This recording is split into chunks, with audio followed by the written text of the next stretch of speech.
আসসালামু আলাইকুম। Hi my lovely viewers, welcome back to Zerin's family kitchen. আজ আমি আবারও চলে এসেছি নতুন আরেকটি ভিডিও নিয়ে। আজকে একটি কুকিং রেসিপি নিয়ে এসেছি, জাস্ট মজার একটা ডেজার্ট রেসিপি যা চিরা দিয়ে তৈরি করেছি, যে এটা খেলে আপনার সেহরি এবং ইফতারে দুটোই আপনার উপকারে আসবে। সেহরি যেমন আপনার শরীর খেয়ে একটা শরীরের প্রশান্তি চলে আসবে, তেমনি ইফতারেও সেই শান্তিটা বজায় থাকবে। এই তো আজকে সারাদিন ছোট বড় সবার প্রিয়, খুব পছন্দ করবে এই রেসিপিটি, তাই আজকে শেয়ার করছি। আপনারা ইফতারে এটা করে নিতে পারেন। তাহলে শুরু করে দেই। এই যে আমি এখানে নিয়ে নিলাম চিরা। আমি এখানে চিরা নিয়েছি 3 কাপ। এই যে 3 কাপ, এটা যে কোনো চিরা আপনারা নিতে পারেন, যে আমি এই চিরাটাই নিয়েছি। আমাদের এখানে যে বাঙালি গ্রোসারিতে এই চিরাটা পাওয়া যায়, সেটাই আমি নিয়ে নিয়েছি। আর এখানকার চিরাগুলো আপনার প্যাকেটে খুব ফ্রেশ আসে আর কি, খুব একটা ময়লা থাকে না। জাস্ট তারপরও এটা একটু ঝেড়ে নিচ্ছি। চিরাটা ঝেড়ে নিলে ময়লা টলা থাকলে নিচে এটা পড়ে যাবে, এই আর কি। তো এই জন্য চিরাটা আমি একটু ঝেড়ে নিচ্ছি। ঝেড়ে নিয়ে তারপর আপনার এটা একটু ধুয়ে নেব, ভালো করে ধুয়ে নেব। ধুয়ে নিয়ে তারপর কি করছি আপনাদের সাথে শেয়ার করব।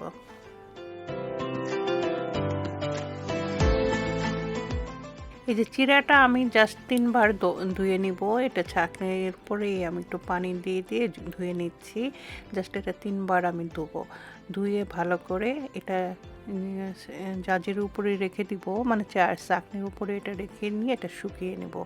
শুকিয়ে নিয়ে তারপর আমি সেই চিরা দিয়ে ডেজার্টটা করব। এটা ভালো করে ধুয়ে নিতে হবে। আমি জাস্ট পানি বদলিয়ে 3 বার এটা আমি ধুয়ে নিয়েছি। জাস্ট আপনারা ধুয়ে নেবেন ভালো করে, যাতে সুন্দর করে ভিজে যায় চিরাটা, আর নরম হয়। নরম হলে ভালো লাগবে খেতে, যেন শক্ত না থাকে। এভাবে আমি জাস্ট 3 বার পানি আর কি দিয়ে চিরাটা ভালো করে ধুয়ে নিয়েছি। আপনারা জাস্ট বলের মধ্যে নিয়ে ওটা ধুয়ে নিতে পারেন, তা আমি এভাবেই করলাম। এভাবে ধুয়ে নিলাম। জাস্ট আপনাদের কাছে যেটা ভালো লাগে সেভাবে করবেন। এই তো আমার চিরাটা ধোয়া হয়ে গেল। এটা আমি জাজরিতে রেখে দিব, জাস্ট পানিটা ঝরে যাওয়ার জন্য। আর এখানে এই যে কলা নিয়েছি, বাঙালি গ্রোসারিতে গিয়েছিলাম, কলা, এই যে ছোট ছোট কলাগুলো পেয়েছি। আমার শাশুড়ি মা খুব পছন্দ করে কলাগুলো, তাই আমি 3টা কলা নিয়ে নিলাম। 3টা কলা কেটে তারপর আমি সেটার সাথে মিক্সড করব। আর এই যে আমটা নিয়ে নিলাম, 2টো আম নিয়েছি, জাস্ট বড়াটা নিয়ে নিই। ভরা চারা আমগুলো কেটে নিয়েছি। আর গ্রেপস নিয়েছি, সবুজ এবং লাল দুটো মিলিয়ে আপনার 1 কাপের মতো আর কি। আম হয়েছে এখানে 2 কাপ, আর কলাও হবে 1 কাপ। তাই আমি সবগুলো কেটে কুটে নিয়ে তারপর আর কি ডেজার্টটা তৈরি করে ফেলবো। জাস্ট একটা হেলদি ডেজার্ট, আপনারা খেলে সারা দিন রোজা রেখে ইফতারের সময় যখন এই ডেজার্টটা খাওয়া হবে, তখন মনটা এমনি, শরীরটা আর কি চাঙ্গা হয়ে উঠবে, অনেক ভালো লাগে। জাস্ট আপনারা করে দেখতে পারেন। আমার বাসায় তো সবাই খুব পছন্দ করেছে, তাই আমি আজকে শেয়ার করছি আপনাদের সাথে। আমি সব সময় আমার বাসায় প্রথমে আমি ওদেরকে খাইয়ে ভালো যখন রেজাল্ট পেলে আমি রেসিপিটা শেয়ার করি, নয়তো করি না। এটা আর কি এজন্য আর কি আপনাদের বললাম। এই তো যে আমার কলাগুলো কাটা হয়ে গিয়েছে, কাটাগুলো হয়ে যাওয়ার পর এটা আমি তুলে নিচ্ছি।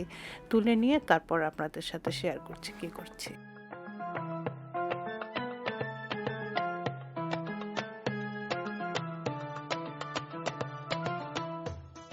এই যে আমার এই যে চিরাটা আমি জাস্ট জাজির উপর রেখে দিয়েছিলাম, সেটা যে শুকিয়ে গিয়েছে, পানিটা পরে ঝরে এই যে চিরাটাও একটু শুকনো হয়ে ফুলে উঠেছে, দেখতে খুব ভালো লাগছিল, জাস্ট নরম হয়েছিল। তাই এখন আমি যে ডেজার্টটা এখন বানিয়ে ফেলবো। এই তো যে এই যে প্রথমে আমি নিয়ে নিলাম এখানে জাস্ট 3 টেবিল চামচ বেশি করে নিয়েছি, নিয়েছি মিষ্টি দই নিয়ে, এটা আপনারা যে টক দই করতে পারেন, যে টক দই করলে একটু চিনি দিতে হবে। জাস্ট আপনারা যেভাবে পছন্দ করেন, টক দই পছন্দ করলে টক দই, আর মিষ্টি দই পছন্দ করে মিষ্টি দই। আর এখানে আমি কিছু খেজুরের গুড় এভাবে জাস্ট কুচি কুচি করে কেটে নিয়ে এটা দিয়ে দিলাম।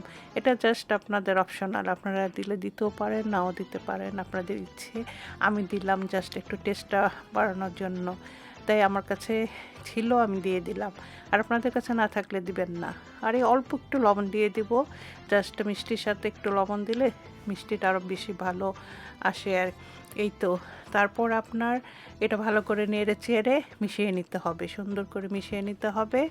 জাস্ট আর কি এটা আমি মিশিয়ে নিচ্ছি।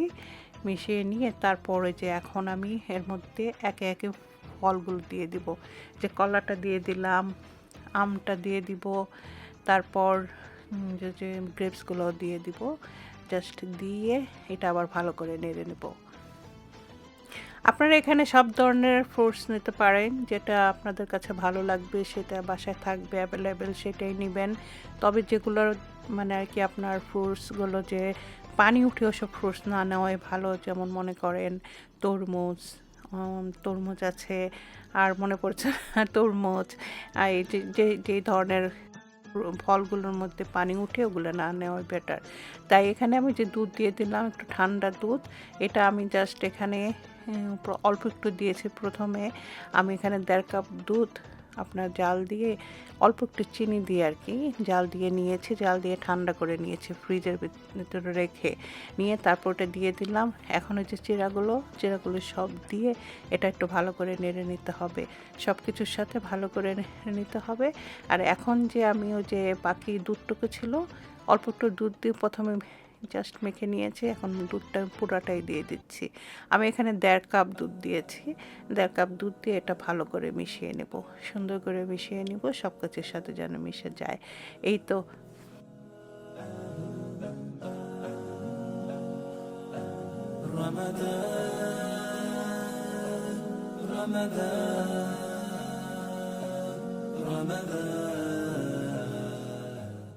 এই যে এখন আমার মিক্সড হয়ে গিয়েছে, এই দেখতে পাচ্ছেন কেমন দেখতে ভালো লাগছে, খুবই ইয়ামি, অনেক ভালো লাগছিল দেখতে, আর খেতেও খুব মজা হয়েছিল।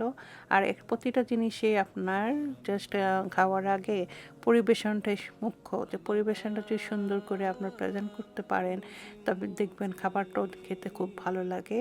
তাই আমি একটু এর মধ্যে যে আপনার গুড়টুকু আর কি দিয়ে দিলাম, খেজুরের গুড়টুকু উপরে একটু ড্রেসিং করে দিলাম, উপরে আর কি দিয়ে দিলাম, দিয়ে তারপর আবার একটু জাস্ট একটা ছোটো একটা বাটিতে এটা আবার একটু ঢেলে নিব, ছোট ছোট সবাইকে, যা সবার জন্য আর কি। আমরা 4 জন, তো 4 জন ছোট ছোট বাটিতে আমি এটা জাস্ট বেড়ে নিয়েছি। এই তো, এই যে দেখতে কেমন লোভনীয় হয়েছে, আপনাদের কাছে কেমন হয়েছে ডিজার্টটা আমাকে জানাবেন। আর এটা খেয়ে আপনারা জাস্ট ইফতার করতে পারেন। সবসময় তো ভাজা পোড়া আবিজাবি খেতে ভালো লাগে না, মাঝে মাঝে এইসব হেলদি খাবারও কিন্তু শরীরে খুব দরকার। এখানে আপনার দুধ, দই, চিরা, ফ্রুটস সবই আছে। এই যে আমি উপরে একটু আবার দই দিয়ে দিলাম, দই দিয়ে আবার একটু গুড় দিয়ে দিচ্ছি, সুন্দর করে সাজিয়ে দিচ্ছি, দেখতে যেন লোভনীয় হয়, খেতে যেন মানে পছন্দ করে, আমার মেয়ে যাতে পছন্দ করে, একটু লোভনীয় আকর্ষণীয় করে সাজিয়ে নিলাম। এই তো মাই লাভলি ভিউয়ার্স, কেমন লাগলো আজকের রেসিপিটি? জাস্ট যদি একটু ভালো লেগে থাকে অবশ্যই লাইক, কমেন্ট, শেয়ার ও subscribe to my channel please. সবসময় কথাটা বলি, আপনাদের কাছে হয়তো শুনতে খুবই খারাপ লাগে, তারপর আমাদের বলতে হয়, বলি যদি কেউ আর কি সাপোর্ট করে। জাস্ট সাপোর্ট না করলে তো এগিয়ে যাওয়া সম্ভব না।